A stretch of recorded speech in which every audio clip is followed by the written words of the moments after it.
right.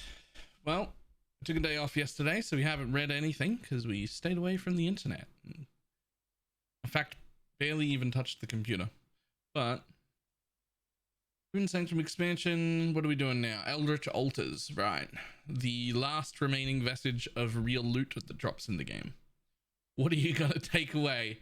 Let's find out.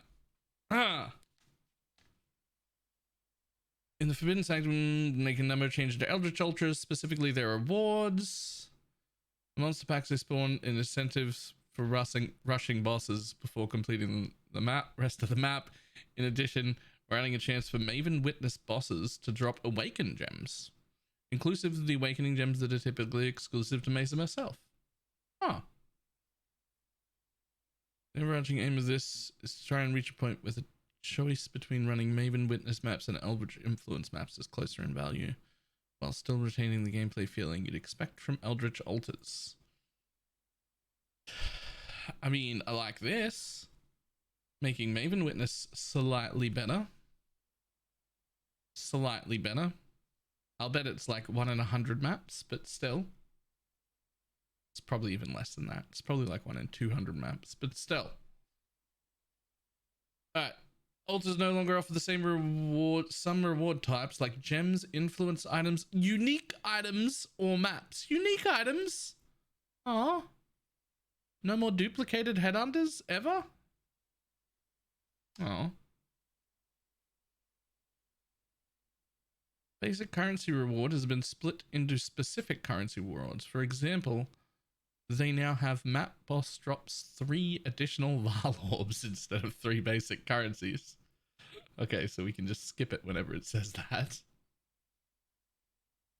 Does this mean that there will be one for divine orbs because it is a basic currency, or will there never be one for divine orbs and they've just taken divine orbs away from the drop pool, and now the best thing you're ever going to see is like a chaos? I need a kind of, that's really important. Altars no longer offer basic reward types like augmentations, transmutes, whetstones, or armor scraps. Okay. Alright. Currency drop rates still adhered to for these rewards, so with the removal of basic rewards, you'll see good currency a lot more often. I'm not really sure what that means. Currency drop weights are still adhered to for these rewards. So with the removal of basic rewards, you'll see good. Oh, right. So the rate of which, right. Okay. So those are all taken out of the pool, but there isn't new weighting assigned. There just aren't options anymore. Okay. Scarabs and divination cards have been split into specific rewards. For example, rather than simply divination cards, you'll now receive things like divination cards which reward unique jewelry. Okay. And scarabs? So we'll be able to know what kind of scarab we're getting, and then get a lot of that kind of scarab instead of generically any scarab. Interesting. Scarabs are offered a lot less from altars. Of course. But we don't want them to become too scarce as a whole. To help balance this out, we're adding rusted scarabs into the core drop pool. Okay, well, they're all hidden by day 4 anyway. We're also adding a vendor recipe that can be used to upgrade scarabs between tier with the usual 3 to 1. Okay, they're not hidden. I take it back. Up to gilded scarabs. We're also adding an upgrade button to the fragment tab, so you can upgrade your scarabs, just like the one in the essence tab. All right, not hidden. I take it back. That's fine. The amount of influence packs spawned in altars have been reduced by 33%, but the chance of an influence altar spawning has been increased by 50% to offset this.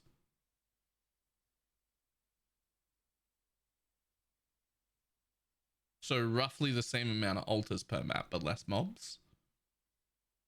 So it's just a 33% nerf then.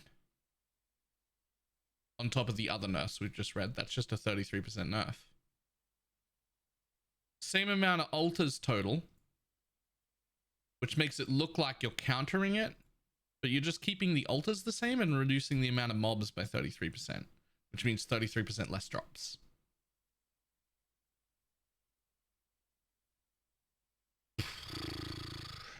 We're making changes to the altars that the choices that affect boss drops or influence drop numbers are comparably valuable.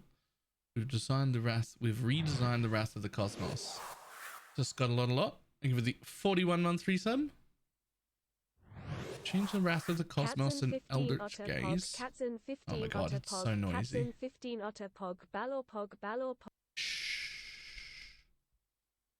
Alright. We changed the Wrath of the Cosmic and Eldritch Gaze keystones so they only apply to maps by their respective influence. Honestly, when you changed all the other stuff to only apply to their respective influence, this was obviously appropriate at that time. I don't know why that wasn't done. It seemed very weird to just leave one notable that just worked on both when you fixed it the first time. Not directly related to altars, but related to the choices of what type of influence you run on your map. We're adding a chance for Maven Witness bosses to drop Awakened Gems. Yeah, okay, cool. Interestingly enough, boss rushing for invites is already a pretty good strategy, and now I guess those same builds could try boss rushing for Maven Witness stuff. So it'll be interesting whether that comes out like even remotely close, like what the drop rates are on these. The same builds that do the boss rushing to get invites could do the boss rushing to get Maven Witness stuff if they wanted to. Alright. Eldritch Altars are currently too rewarding. They're currently the only thing left rewarding. I mean, that's not true. I could go heisting or I could do expedition, but I don't want to do either of those. So much that they create a disincentive for any out of map gameplay. Unless it's comparably rewarding. Well, that's no. Well, I mean, yes, but that's not because they're too rewarding. That's because the stuff that's out of maps is shit, and we didn't want to run them because they're shit. You don't see people not going to Heist. Heist is out of map. And people go there because it's got good rewards. It's not like the rewards are so good in map I can't go anywhere else. It's that the rewards don't exist outside of my map, so there's nowhere else for me to go. That's a different thing. Don't nerf the one thing that worked anyway. We've lightly nerfed the total rewards and updated them in various ways that we'll outline below. While it's fair to say that you can no longer min-max into rewards in such an extreme way, they will still be quite rewarding. Oh, I bet they won't. We have removed some reward types from the choices available at the altars, such as duplicate gem, influence items, unique items, gems, and maps. Means the other reward types that will take their place will naturally be more common. Altars no longer offer a choice for basic currency, but instead they offer choices for specific currency. For example, you will now see drop 3 Val orbs. Currency rewards from influence minions will no longer drop in stacks of 1. Well, it's been really fun not having to wear these gloves for a while, but I guess they're going back on. Fuck my hands, I guess.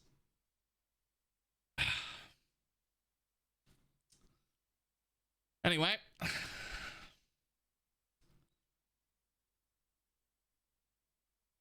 Some of the more common but very low value rewards, such as augments, transmutes, whetstones, armor, scraps, can no longer be offered as part of the basic currency reward. But you took the I'm sorry. Altars no longer offer a choice for basic currency. Some of the more common low value rewards, such as a bunch of different orbs, etc., can no longer be offered as part of the basic currency reward. Nothing can be offered as part of the basic currency reward. You said it's no longer available. What's happening? What's happening? Sorry? Okay, I'm confused. Similarly, instead of offering a choice to get scarabs and divination cards, yep.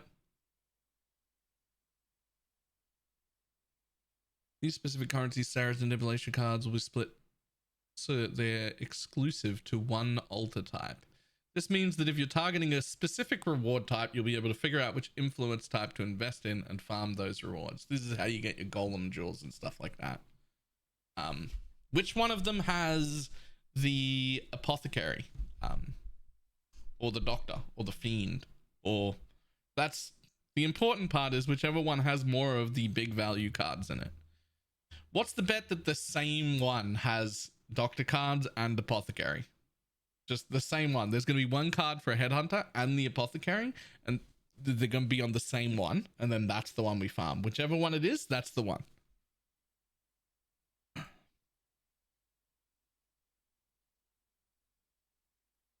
To give a specific example, if you run maps influenced by Eater of Worlds, you'll see divine orbs from the basic currency reward more than twice as often as before. From the basic currency reward. From the basic currency reward. Altars no longer offer a choice for basic currency.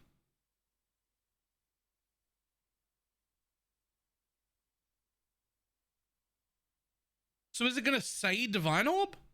Like, we're going to press an altar and it'll be like, you have a chance to see divine orbs.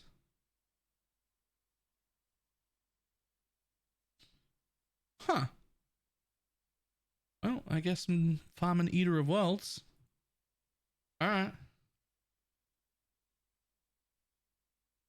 On the note, Scarab will be offered a lot less, blah blah blah. You can upgrade them all the way to Gilded, so only Gilded will be traded. That's fine. Boss rushing. Players currently have incentive to skip past all of the regular map monsters and kill the map boss first. The motivation for doing that is the altars which offer the rewards that affect map bosses are less desirable. That's not actually true. By killing the boss first, you eliminate these options from your map, which makes them more rewarding. Sort of. You've not actually nailed why we do this, though. Which makes them more rewarding. So the reason we do that isn't that the boss drops are undesirable, because they're actually pretty good, especially if you can stack them. The problem is, if you don't kill the boss first, you get half boss drop rewards and half trash rewards. And while both are rewarding, they're both exponentially more rewarding the more of those you can stack. And getting half and half is absolutely trash. What you want is to get all of one or all of the other. And since you can't get all boss ones, you kill the boss first so that you can get all trash ones. Which, as far as I can tell, is still going to be the case. This is one of those cases where the most efficient and rewarding gameplay strategy undermines the expected gameplay and encourages players to do things that aren't really fun. Your definition of fun and mine are two different things. I quite enjoy that. We were making a few numerical changes to the altar rewards, so the choices that affect boss drops or influence monsters are more comparable in value. The boss drop rewards will be slightly better on average than Eldritch Minion rewards. Okay, I'm not convinced that you understood why we were doing that. This whole section here, I'm not convinced that they know why we were doing that. I'm not sure that they understand, because this, even if they double the reward from bosses, that doesn't stop the 50-50 split, which is why it's not good. So we're still going to be doing it anyway.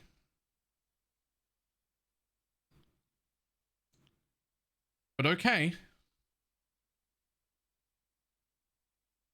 Altar Monster Packs. The amount of influence packs spawned by Eldritch influence maps has been reduced by around a third, but the chance of influence altar spawning has been increased by about half to somewhat offset this.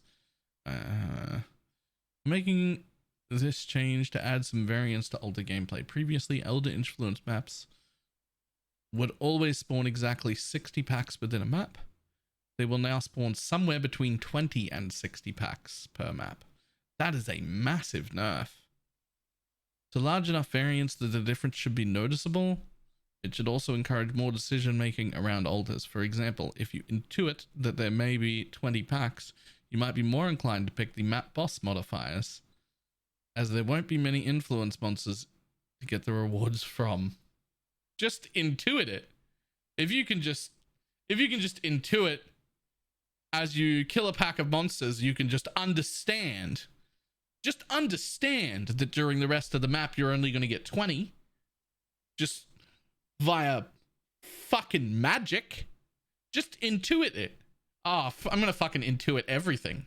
I'm gonna intuit that this whole patch was written by someone who doesn't know what they're doing. What are you talking about? If you just intuit it. All right. Okay. All right.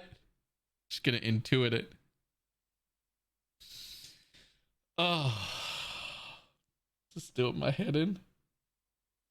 The last one was so good, guys. You went so well last time. What is this?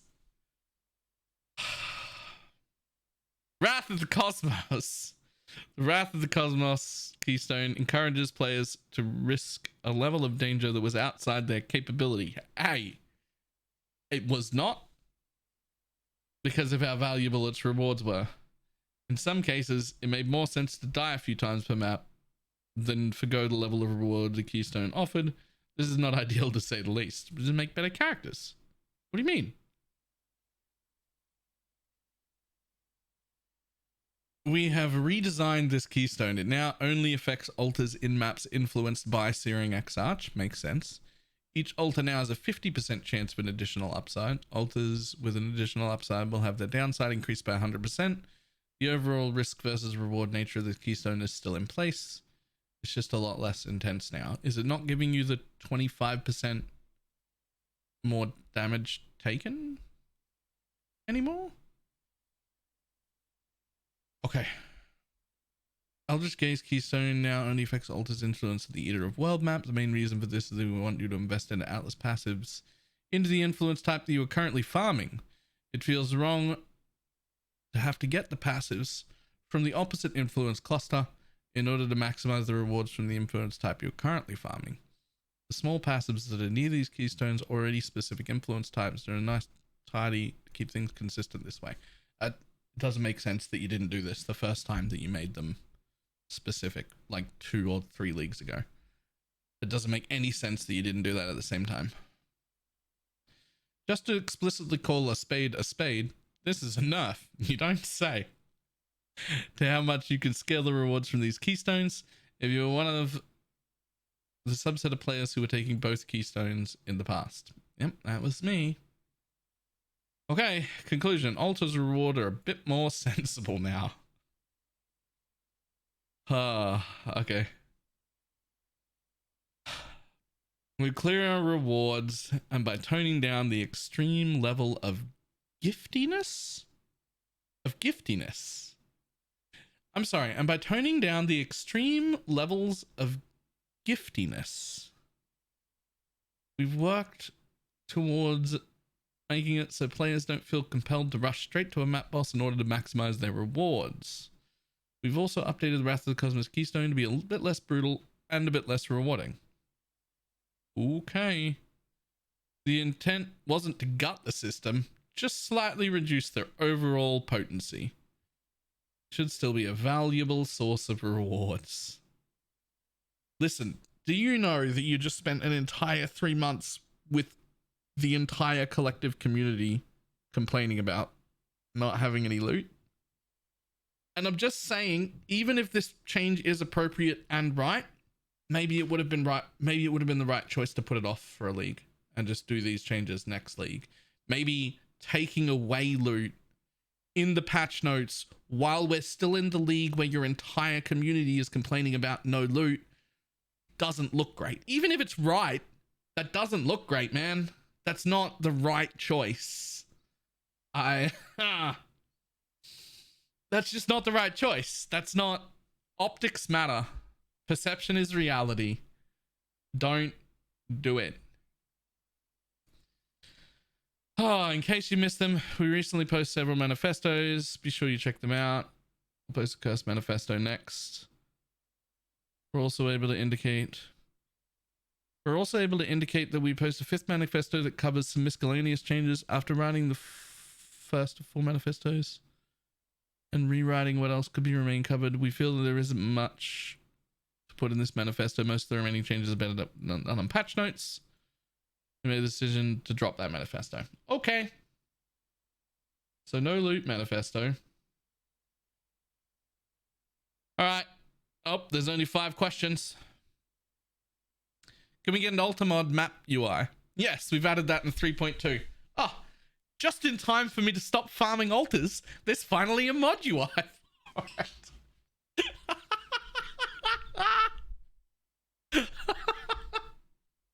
Oh, okay.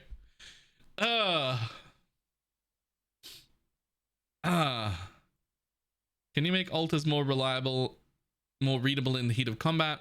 We've discussed this. Specifically considering instance pausing, color. Instance pausing, use that more. Color indicators, real symbols, blah, blah, blah.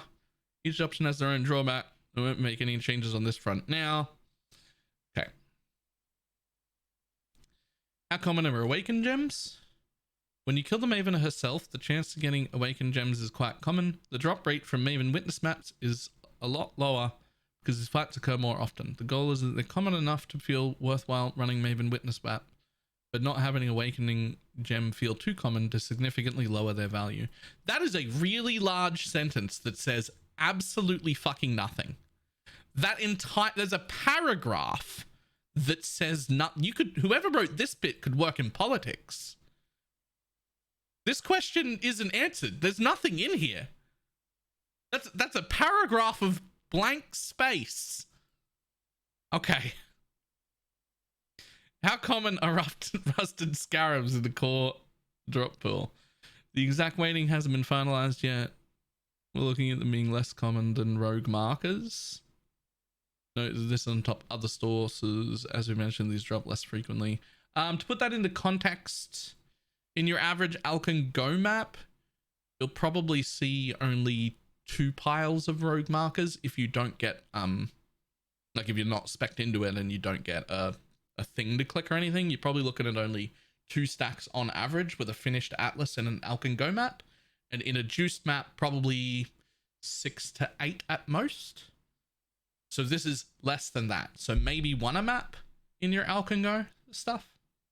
If it's half, that's at least 1 a map if it's half. So I'd expect to see probably 1 to 2 a map because it's a little bit less. That's not nothing. That adds up over time. Why does currency drop in stacks of 1 now? Change applies to rewards of influence monsters, blah blah blah. One of the goals here is that altars change the aspect of remain to feel the altar, blah blah blah blah blah. Generally happy. Part of the remaining means we need to keep the frequency of encountering object altars relatively common. If we give you altars relatively often, it means we're giving out rewards relatively often. One of the ways to balance that is to make the stack size of those rewards lower. Yeah, the bad way. The other way is to make them slightly more common, but the stack size is higher. We've been through this. Less common, higher stack size, less hand pains. Thank you. Most currency rewards from influence monsters already dropped in stacks of 1. But there are a few outliers, most noticeably map and currency rewards. The outliers are generally the only thing that are changing. Are you nerfing High Spin Expedition? We have no plans!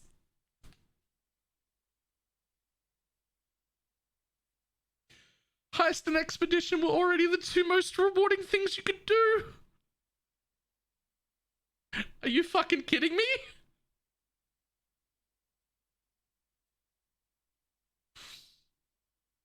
Are you kidding me?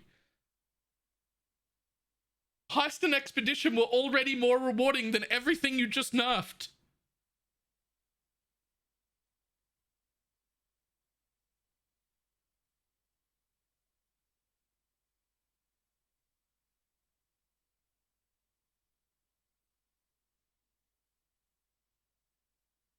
I'm real torn, guys.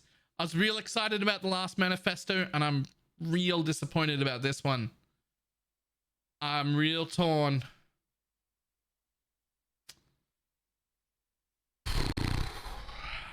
I don't know what else to say.